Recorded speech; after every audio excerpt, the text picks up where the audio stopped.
Welcome to Pride in Parsippany. I'm your host, Mayor James Barbario. My guests today are Prosecutor Fred Knapp, Chief Assistant Brad Seabury, and Parsippany resident, which I'm proud to say. First, Prosecutor, I went to your presentation, the outreach program, on September of last year, and I was truly, truly impressed by the presentation. And as a mayor, but more importantly as a father in the community, the outreach on the opium epidemic and prescription drug epidemic. So I want to thank you because I don't know any prosecutors that do this type of outreach, and it's very important for communities like Parsippany as well as the whole entire county of Morris because they interlink from one town to another. And Brad, I was very impressed with your presentation. I got to see many of your presentations.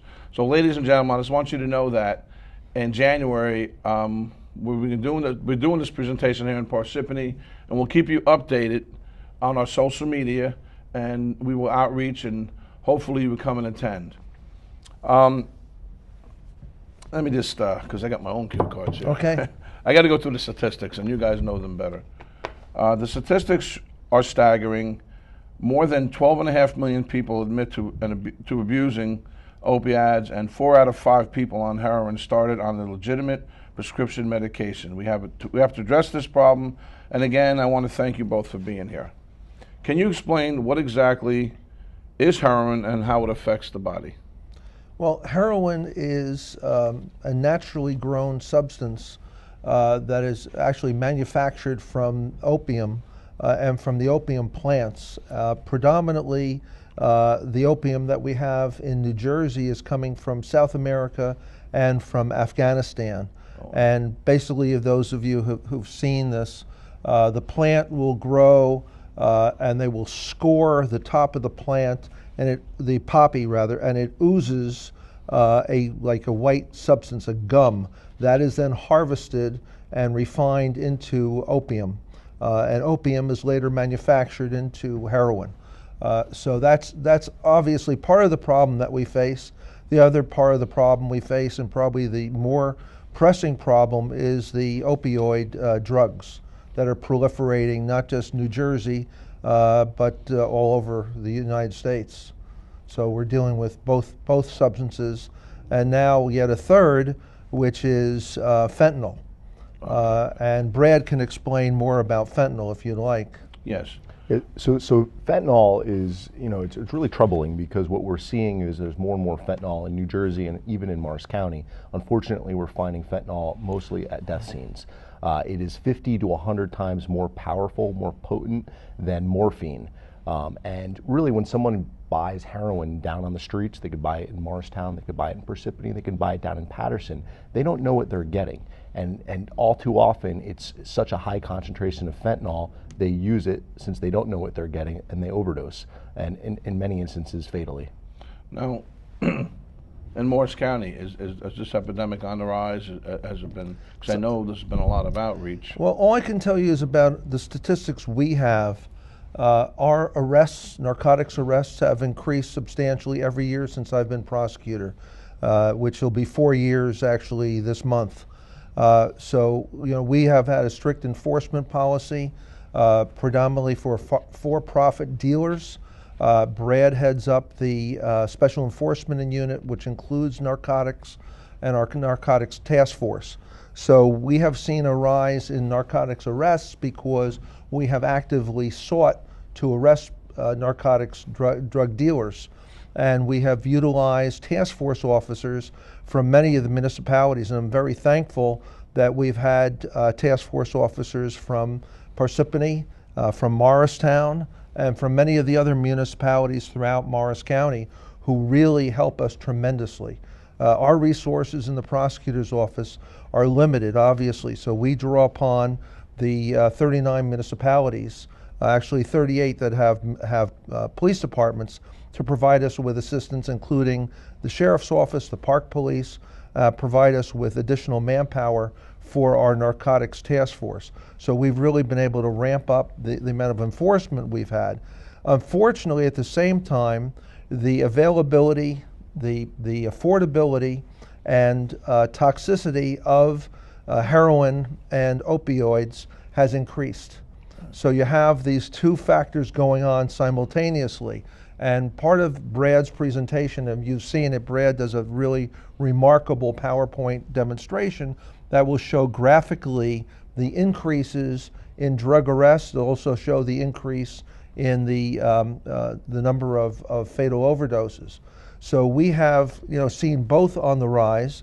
The one thing that really has helped tremendously in limiting the number of fatal overdoses is the use of naloxone, Narcan, if you will, which has been proliferated throughout all of our police departments in Morris County. Every patrol officer in Morris County is provided with Narcan by their municipal departments, and Narcan has been used successfully 100 times, I believe. So at 95 reversals Very close. This year alone.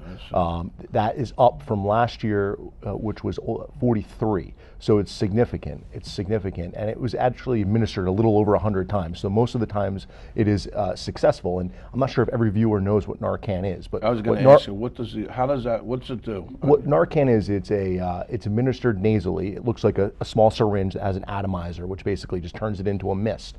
It's administered in the nose, and it's a blocker. So what happens is the opiate is interacting with the brain, certain receptors in the brain. Narcan gets between the receptor and the actual opiate, and it brings someone out of an overdose. What is happening when someone's overdosing is their respiratory system is basically decreasing. They've stopped breathing, and it brings them back because their brain stops interacting with that opiate, and they start breathing again. And it's virtually instantaneous. Once the Narcan is administered, if it's administered properly, the effects are almost instantaneous. The really good thing about it is also it is harmless if it's administered to someone who is not using opioids. It has no effect whatsoever on them. So it has only a positive effect, and it has been provided to municipalities. We've also had very, very good success. I'll give a plug to Atlantic Health. Atlantic Health has been very, very generous in providing supplies of Narcan at no cost on a somewhat annual basis. I don't want to bind them, but they've been very, very helpful in providing Narcan to municipalities for use on the road. It's also available to the general public. If people, if someone feels that they may have a family member who's abusing opiate drugs, they can purchase the Narcan themselves. It used to be by prescription, but my understanding now is it may be available over the counter. So certain pharmacies have standing orders that allow them to dispense it right at the pharmacy. I think it's just so critical that it's a tool that we have, and it's something the prosecutor put in place in 2014, and it was fully in place in 2015. And these are police officers that are out there as part of their life-saving mission, giving an addict a second chance. And actually, we like to use that term second chance because they're not truly saved until we can get them into recovery, which is really what we're looking for. It's a hope to break that cycle. And this is important for our overall mission as prosecutors because we have a life-saving mission, of course, and ultimately a crime reduction strategy, which is trying to get people that are suffering from addiction, that are often committing other crimes to fuel that addiction, to be able to get the funds to buy the heroin. So if we can get them into recovery, we're going to bring down an overall crime rate. What is the typical path of addiction to heroin? Well, there are two paths. The one that seems to be the most prevalent that we're dealing with right now is people become addicted to pain-killing drugs. There's been a proliferation, not just in New Jersey, but throughout the country, of pain-killing drugs that are opioids, such as Vicodin or Percocet. There's a whole panoply of them. And what happens is people may be prescribed them for legitimate purposes. They may have a sports injury. I know, Mayor, you're very athletic. You play softball, you're a weightlifter, you do a lot of things. You've probably had injuries over the years. People will have a knee injury, have knee surgery. It may have been someone who has wisdom teeth removed, children, and what will happen is they will use the properly prescribed medication, but then become addicted to it. And what will happen is they will either, once they run out of the legitimately prescribed medication, they will obtain it unlawfully. They'll obtain it on the street, or they'll steal it from someone's medicine chest, a family member. They'll do doctor shopping. They'll go to different doctors to get as much of this as they can, and it gets to a point where they're not getting high anymore on the meds. They're just preventing themselves from getting sick, and it's a continuing cycle. What invariably will happen is they will use the prescription meds once they can't afford them because they're expensive. Right. They're about $1 a gram, milligram. So they become very expensive because an average pill might be 30 milligrams. So you're talking possibly $30 a pill on the street. And what will happen is they can't afford to buy them anymore. They'll turn to heroin. And the heroin is much, much less expensive. Right. I remember your presentation. And just as deadly. Yeah. And as Brad pointed out, the heroin can be mixed with anything. It can be mixed with fentanyl. It can be mixed with God knows what, and become fatal, toxic. So, why is it so hard and difficult to overcome the opiates? I think the addiction is especially difficult to overcome because of the way that opioids affect the brain, and it changes brain chemistry. And the way that the addiction moves forward is the opioid actually is interacting with the most primitive parts of our brain, the same parts of the brain that crave food or sex or things like that. And because of it and the reprogramming, especially the earlier the brain experiences the opioid, it gets reprogrammed. And it's very difficult then to break that cycle. It can be done, and it is done. And we see people that are successfully in recovery. An important point, too, is that the prescription opioids are just as dangerous and just as deadly. In fact, nationally, more people are dying from prescription opiates than they are from heroin. Wow. It's the same thing. It's the same chemical. One's synthetic and one's natural, coming from a plant. And neither Brad nor I are doctors, but in many of the programs we've had healthcare professionals who've spoken about this, who deal with addiction, deal with recovery, deal with treatment all the time. And we've been on panels with them on multiple occasions. We've also worked with recovery specialists here in Morris County to try to get people out of the addiction cycle. And that's a direction we're heading in now, even more so, with the concentration on drug court, and the use of recovery coaches. That's the next step that we'll be embarking on. Yeah, because I remember you at one of the outreaches at the academy, you said you can't arrest your way into a cure. Right. You can't arrest your way out of this problem. As much as we try, as many arrests as we make, and we make a lot of them, we're not going to solve the problem just by arresting people. Right. We have to treat addiction as a disease. We have to get people into recovery and treatment as much as possible, as quickly as we can. What would be the demographics of those that use these types of drugs? Anybody. Yeah, and that's the scary thing. Right. It's anybody. It's your residents, Mayor. It's my friends. It's people that I grew up with. Neighbors, family members. Because of the stigma associated with the disease of addiction, it's often not talked about. So it's often not thought that it could be happening to my family. Right. But we know it is. It's happening to the families that would never imagine that it could affect them. And that's what's so scary about this particular disease. We recently did a webcast, excuse me, with Rabbi Rudin from Adath Shalom. Right. And Rabbi approached us and basically told us that he did not feel that his congregants, his community, recognized that this was a problem. Right. And it's a problem in all our neighborhoods. And he asked us to participate, and I know that Adath Shalom is in Parsippany, and I laud him for doing this. And we had an excellent program dealing with this. We had other professionals there with us, healthcare and otherwise, to get the word out, to educate people. Because often what happens is you get the ostrich response, and people don't want to acknowledge that it's a problem, and it is. Terrible problem. And that's what brings me to this, and this isn't even on my cue card, but the Township of Parsippany Troy Hills, we partnered with the Board of Education. We are head of security now in the schools, but the thing that we have done more now, and we're cooperating with this anti-drug program anti-human trafficking, and anti-bullying. But would you, because I've spoken to the president of the board of ed, would you be willing to do a presentation for the kids in the schools? Because that's what we lacked. We would have the what's it called, DARE program, and it would stop there. Yeah. But now we want to go into the middle schools, and that's what we're going to be doing. Right. So if you would be willing, you know. Most of our programs that and Brad has probably done, I don't know, since the last 3 years, maybe 100 programs. I can't even keep track of them all. I try to go to as many as I possibly can and to speak as well. But most of them have been geared towards adults.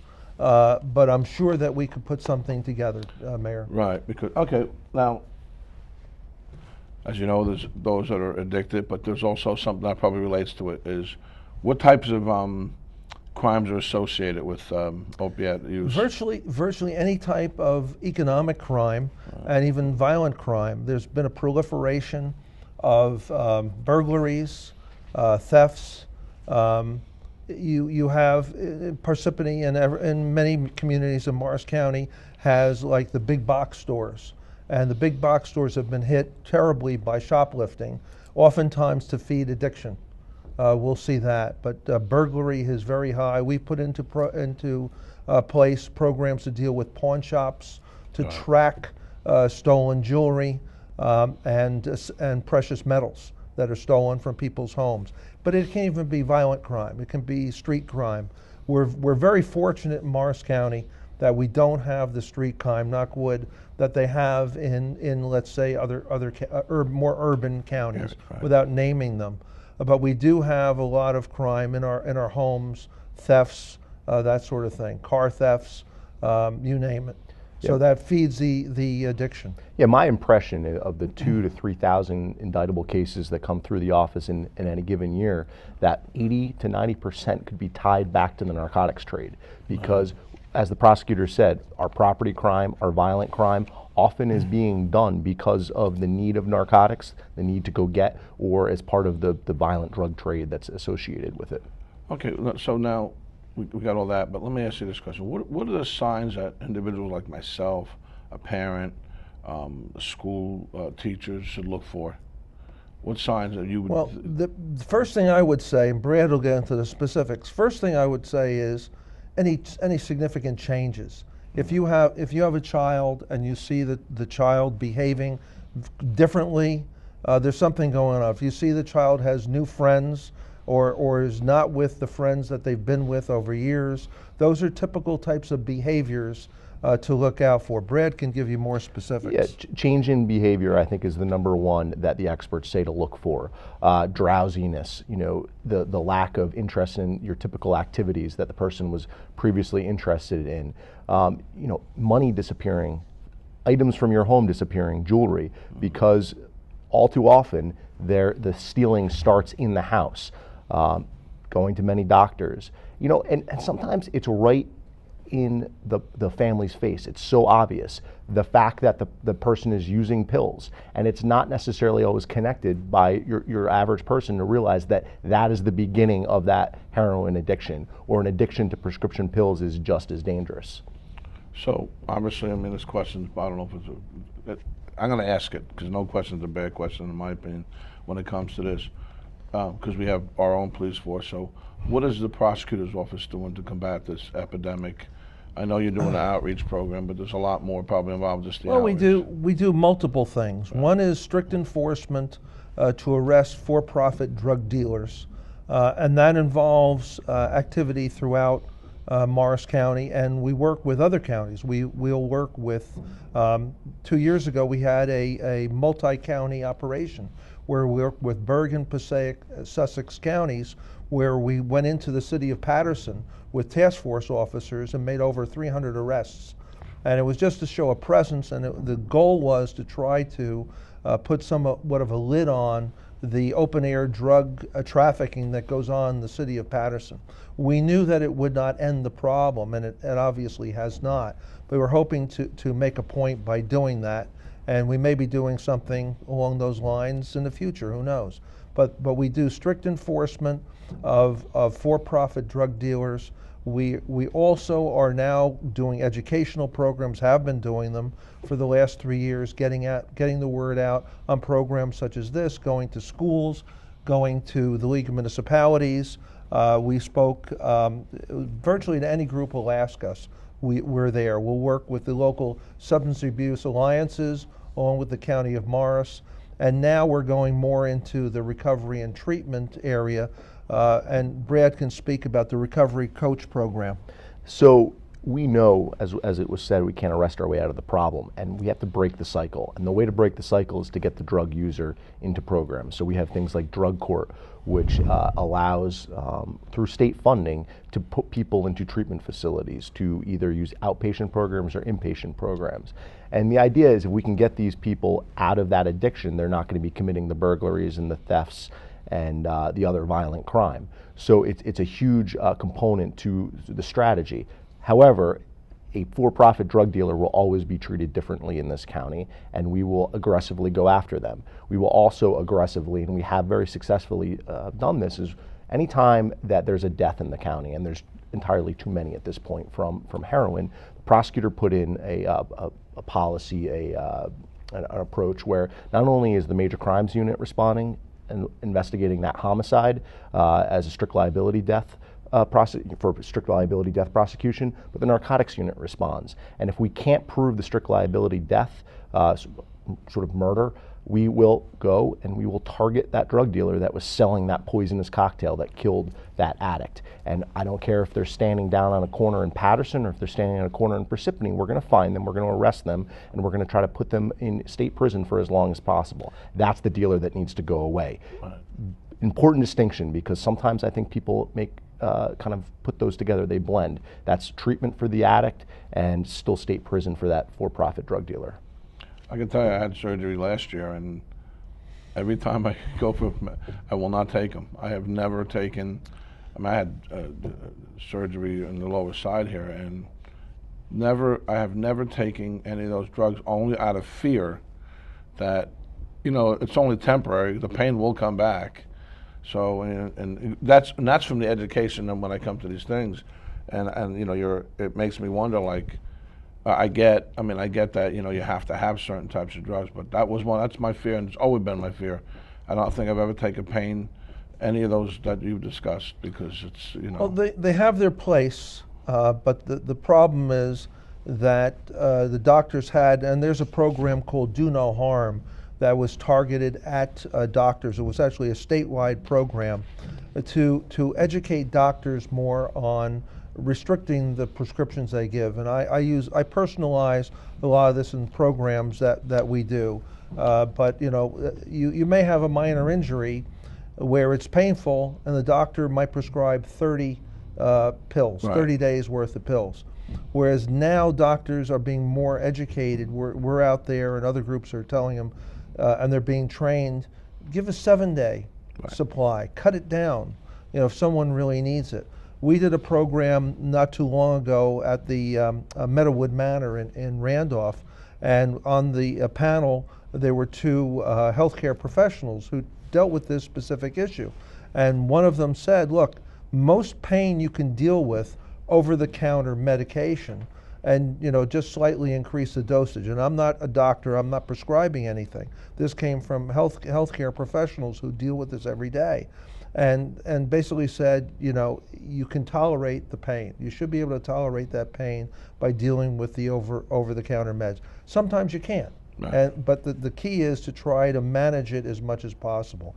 And what we're learning is that doctors traditionally did not have the type of training in pain management. All doctors did not have that type of training, and now it may be more prevalent. I've done some research. I didn't do it. My aide did it, but I read it. And in Parsippany, for the year 2016, Parsippany had 25 heroin overdoses, 9 prescription drug overdoses, and I don't have the statistics on how many deaths, although we recently lost 2 adolescents in the past 2 months. I know you told me about some other statistics. It's concerning as a mayor, and I'll tell you why. And we do everything we can, and I know you do as well. these are, especially in the local, these are individuals, families and individuals I would have never even thought. So it can happen to anybody, True. and it's sad. But anyway, I have to wrap up the program. I got Okay. my 5 minutes, 5 minutes. But I got to tell you, this was a great show today, ladies and gentlemen, and I really truly appreciate it, prosecutor. Thank you. And Chief Assistant, for being here today. It's your efforts really, and the cooperation that you have with all the towns, that it makes me proud to be a mayor of Parsippany, because we can't do it alone, and it has to be done as a team. And you guys do an outstanding job, and I'm proud that I can go to those events, and I'm glad you're coming to Parsippany. So that being said, I'd like to thank everybody, thank everybody for tuning in to Pride in Parsippany. But before I go, I have a cup here for you, prosecutor, and for you, Brad. It'd be nice if you put your coffee in there in the morning. Thank you, Mayor. Okay, but anyway, thank you for being on, Thank and you. happy holidays to both Thank of you. you. Thank you, sir. Thank you. Thank you. We're tied up here, so be careful. You can't move Thank too you far. again, and God bless you all. Until next time, God bless.